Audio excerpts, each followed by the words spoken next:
Assalamualaikum warahmatullahi wabarakatuh. Perkenalkan, nama saya Hilda Oktaviani dengan NPM 227006041 kelas B. Di sini saya akan mempresentasikan mengenai pengolahan data mahasiswa menggunakan software Oracle. Database Management System merupakan sebuah perangkat lunak yang dapat digunakan untuk mendefinisikan, menciptakan, mengelola, dan mengendalikan pengaksesan basis data. Tugas dari database adalah menyediakan lingkungan yang nyaman dan efisien untuk menyimpan dan pengambilan data dari basis data. Oracle Server merupakan sebuah tools yang menyediakan solusi yang efisien dan terbuka, komprehensif, dan terintegrasi. Memiliki kemampuan untuk mengolah data dengan jumlah yang sangat besar. Oracle dapat digunakan oleh sebuah organisasi untuk mengolah data dengan jumlah yang sangat banyak seperti organisasi perusahaan, organisasi pendidikan, universitas untuk mengolah data mahasiswa.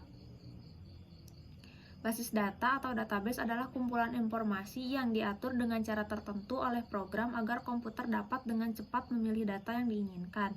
Database dapat dibandingkan dengan sistem pencatatan elektronik. Basis data terdiri dari field, record, file. Field merupakan sebuah informasi yang spesifik. Record adalah kumpulan dari file. Misalnya, buku telepon dapat terlihat seperti field dengan banyak record, dan setiap record memiliki 3 field, nama, alamat, dan nomor telepon. Istilah desain database lainnya adalah hypertext. Banyak sekali tools atau software yang digunakan untuk mengolah database, misalnya MySQL, Firebird, Oracle, dan lain-lain. Namun, pada studi kasus kali ini, kita akan menggunakan Oracle untuk mengolah data mahasiswa informatika sebagai bahan penelitiannya. Database menurut Conley, sebuah kumpulan data yang secara logis terkait dan dirancang untuk memenuhi suatu kebutuhan informasi dari sebuah organisasi. Menurut Dett, pengertian database adalah tempat sekumpulan berkas yang juga terkomputerisasi. Menjadi sistem database, pada dasarnya adalah sistem terkomputerisasi yang mempunyai tujuan utama untuk melakukan pemeliharaan terhadap informasi dan juga membuat informasi tersebut ada saat dibutuhkan. Sejarah database berawal pada tahun 1960. Charles Bachman di perusahaan General Electric mendesain generasi pertama DBMS. Lalu pada tahun 1970, Edgar Codd di Laboratorium Penelitian di San Jose mengusulkan suatu representasi data baru yang disebut model data relasional. 1980, model data relasional menjadi paradigma DBMS paling dominan. Pada tahun 1990, banyak bidang sistem basis data dikembangkan. Lalu 1990 sampai saat ini, banyak bermunculan buku-buku data warehouse dan aplikasi-aplikasi data warehouse. Di sini kita akan membahas Oracle. Oracle adalah salah satu RDBMS yang paling sering digunakan untuk membangun sistem besar seperti sistem data perusahaan, perbankan, maupun lembaga pendidikan. Sejarah dan penggunaan Oracle berawal dari dikembangkannya oleh Larry Ellison, Bob Miner, dan Ed Oates lewat perusahaan konsultasinya bernama Software Development Laboratories atau SDL pada tahun 1997. Lalu 1983 perusahaan ini berubah menjadi Oracle Corporation sampai sekarang. Oracle menggunakan SQL sebagai bahasa perantara antara user dan database. Oracle dapat memuat data sangat besar dan sangat banyak, yaitu 512 petabytes atau setara dengan 512 juta gigabytes. Nah, di sini kita akan membahas bagaimana cara menggunakan aplikasi Oracle. Langkah pertama untuk mengelola sebuah data tentunya adalah menginstal aplikasi Oracle dan NetBeans. Setelah itu melakukan pendaftaran dan membuat akun pengolahan data. Untuk halaman pertama, kita akan diarahkan pada halaman seperti ini. Selanjutnya kita akan diarahkan pada halaman Application Express. Nah, pada halaman Application Express ini kita akan memilih Create New untuk membuat sebuah database baru. Lalu kita akan memberi nama database yang kita buat. Misal di sini saya membuat Oracle_Hilda. Lalu untuk username random ya, ini bebas. Di sini saya menggunakan USB YPKP misalnya. Pada halaman password kita isikan password yang akan kita buat, lalu konfirmasi password yang telah kita buat. Selanjutnya kita akan diarahkan untuk membuat WordPress. Nah, di sini halaman WordPress-nya saya kasih nama seperti yang tadi, Oracle_Hilda, untuk username-nya usbypkp, dan isikan password yang telah kita buat. Setelah itu kita klik halaman login. Setelah mengklik halaman login, nanti kita akan memuat sebuah halaman, yaitu halaman WordPress, dapat dilihat pada sebelah kanan. Nah, selanjutnya kita akan membuat sebuah tabel. Di sini tabelnya misal tabel mahasiswa. Di dalam tabel mahasiswa kita akan masukkan kolom NPM atau NIM, lalu nama, tempat lahir, tanggal lahir, gender, dan status aktif atau tidak. Nah, untuk di sebelah kanan ini adalah sintaks yang kita ketikkan pada halaman Oracle SQL untuk membuat sebuah tabel. Perintahnya adalah create tabel mahasiswa, NIM number 8, nama varchar 20, tempat lahir varchar 20, tanggal lahir, date, gender, char, is aktif, varchar, constraint, PK, mahasiswa, primary key, NIM. Nanti setelah di running, untuk mengecek apakah tabel yang kita buat berhasil atau tidak, maka kita ketikkan sintaks dex mahasiswa, lalu di run. Setelah di run lalu muncul tabel, berarti tabel telah berhasil dibuat. Lalu setelah itu kita akan menambahkan data-data mahasiswa ke dalam sebuah tabel. Kita dapat menghentikan sintaks insert into mahasiswa, NPM, nama, tanggal lahir, dan seterusnya.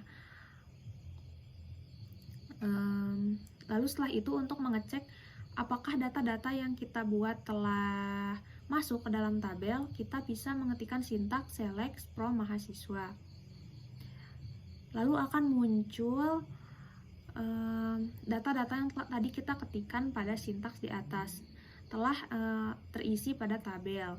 Nah, di sini saya sengaja membuat dua ya, mahasiswa bahasa Inggris dan teknik informatika, untuk membedakan dan tidak terjadi duplikat data. Nah, telah terisi dengan data. Setelah itu analisis dan hasil penelitian.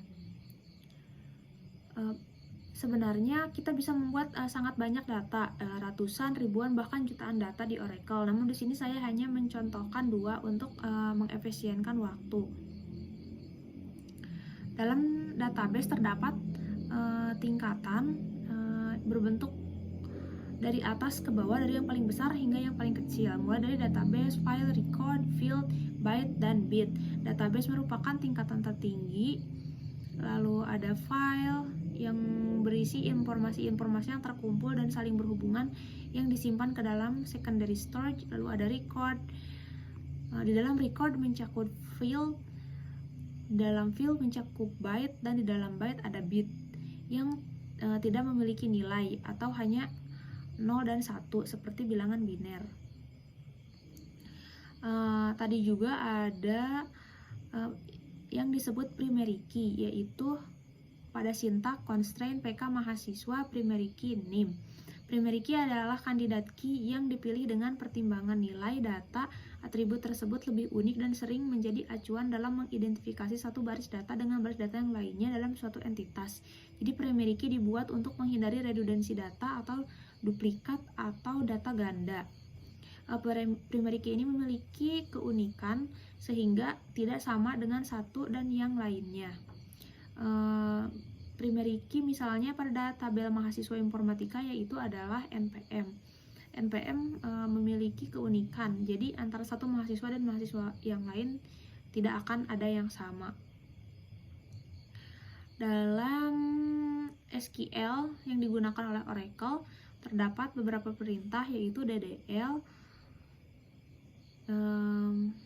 yang terdiri dari create untuk membuat, use untuk menggunakan, alter untuk menambah, dan drop untuk menghapus. Lalu ada DML, yaitu select dan insert. Select untuk menampilkan data, insert untuk menyisipkan data. Lalu ada update untuk memperbarui data, dan delete untuk menghapus data. Sebagaimana tadi telah digunakan. Misal create untuk membuat tabel, lalu ada alter untuk menambahkan jumlah kolom, lalu ada drop untuk menghapus. Berdasarkan metodologi penelitian di atas, untuk menu database, Oracle menggunakan baris dan kolom tabel di mana titik data dihubungkan dengan atribut. Di sini struktur data logis dan fisik dipisahkan ke dalam database Oracle. Ini termasuk struktur penyimpanan fisik dan logis. Untuk penyimpanan data universitas tentunya akan sangat berguna sekali, seperti dalam sistem informasi dan pendataan mahasiswa. Oracle dapat menampung dan mengolah jutaan data mahasiswa mulai dari alumni hingga mahasiswa terbaru. Semua data akan tersimpan dengan baik dan rapih, serta mengurangi redundansi data atau data ganda dan meminimalisir data yang hilang. Nah, di sini ada kelebihan dan kekurangan. Kelebihannya diantaranya untuk mengurangi penumpukan data mahasiswa, mempermudah pendataan mahasiswa, berbagi data dapat selalu dilakukan oleh setiap user, penggunaan data lebih mudah, konsistensi data dapat selalu terjaga. Selanjutnya ada kekurangan. Kekurangannya salah satunya itu Oracle ini merupakan salah satu software yang paling mahal, lalu membutuhkan spesifikasi hardware dan software yang tinggi. Data yang bertambah ukurannya akan mengalami kelambatan proses, jadi semakin banyak dan semakin bertumpuk akan semakin lambat. Oracle memakan banyak biaya, mulai dari alat, device, hingga diperlukannya DBA yang handal. Yang terakhir adalah kesimpulan. Basis data atau database adalah kumpulan informasi yang diatur dengan cara tertentu oleh program agar komputer dapat dengan cepat memilih data yang diinginkan. Database dapat dibandingkan dengan sistem pencatatan elektronik. Universitas selaku lembaga pendidikan tentunya tidak luput dari penggunaan database. Banyak sekali software yang dapat digunakan untuk menyimpan dan pengolahan data. Salah satunya adalah Oracle, merupakan software database dengan kapasitas paling besar yang dapat menampung data yang sangat banyak. Sebagai software basis data, tentunya Oracle memiliki banyak kelebihan, khususnya untuk pengolahan data mahasiswa, diantaranya mencegah redundansi data atau data ganda. Namun tentunya Oracle memiliki sedikit kekurangan, yaitu harganya yang mahal dan membutuhkan spesifikasi hardware yang tinggi, serta akses yang digunakan software tersebut. Baik, terima kasih. Mohon maaf atas apabila banyak kesalahan dan kekurangan. Wassalamualaikum warahmatullahi wabarakatuh.